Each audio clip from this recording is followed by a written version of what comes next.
Let us consider the details of 5 students.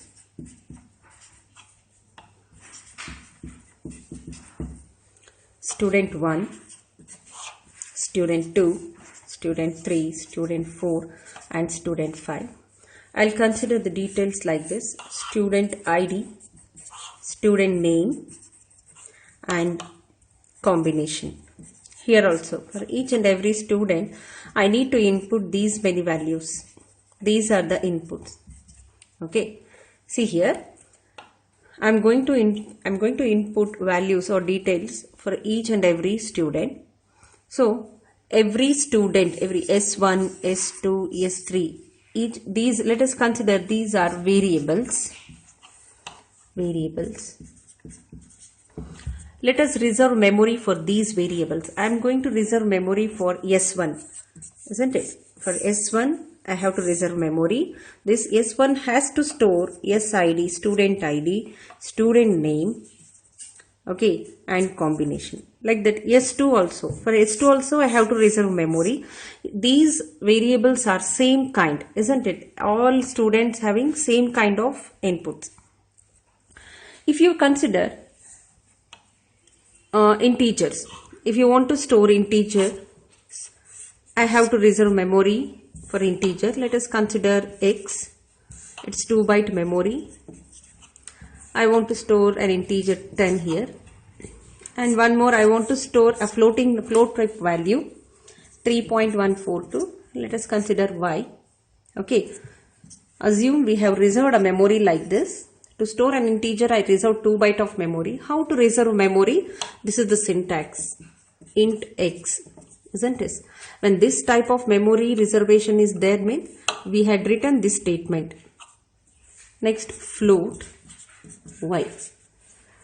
In this part, by seeing this value, by seeing the type of value, we can write the declaration statement here, isn't it? We can identify the data type here.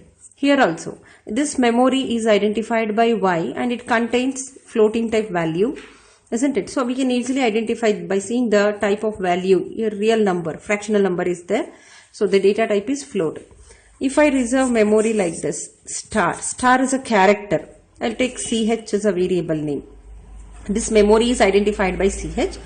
Let us write the declaration syntax. Char ch.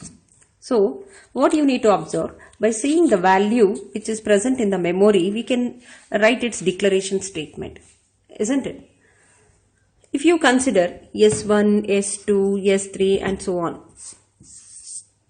all these variables are same kind, isn't it? Same kind of variables, and each and every variables must take student ID, student name and combination. Here also student ID, student name and combination and so on. So every variable has to get the value, has to receive value for these members. Then what is the data type of S1? So by seeing this data, SID, SName, combination, can you guess the data type of S1? Is there any basic data type?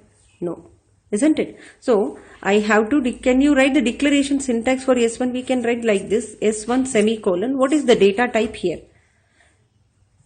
Is there any basic data type? No, isn't it? Because S1 is S1 accepting different kind of data under the same memory location. That's why we have to create our own data type. Then how to create our own data type? Using class. Class is a keyword. Class name, I'll take student, class name student, open flower bracket. What are the data members here? SID. SID which type? Let us take integer type. Int SID, semicolon. Then SName, char SName of 20, semicolon. Next, combination. Combination also character type. Char combination of 8. Okay. I hope you are understanding what I am writing. See, based on the requirement, we have to write the data members here. In the class, Let us discuss first structure. Okay, I'll write struct because you're all familiar with the structure. Struct student, close semicolon. This is the way to create our own data type using structure. Now, what is the data type? What is your data type now? Student. Now, you can write instead of this student S1. We can take S2, S3, S4, S5. I hope you are understanding what is the purpose to create our own data type. Okay.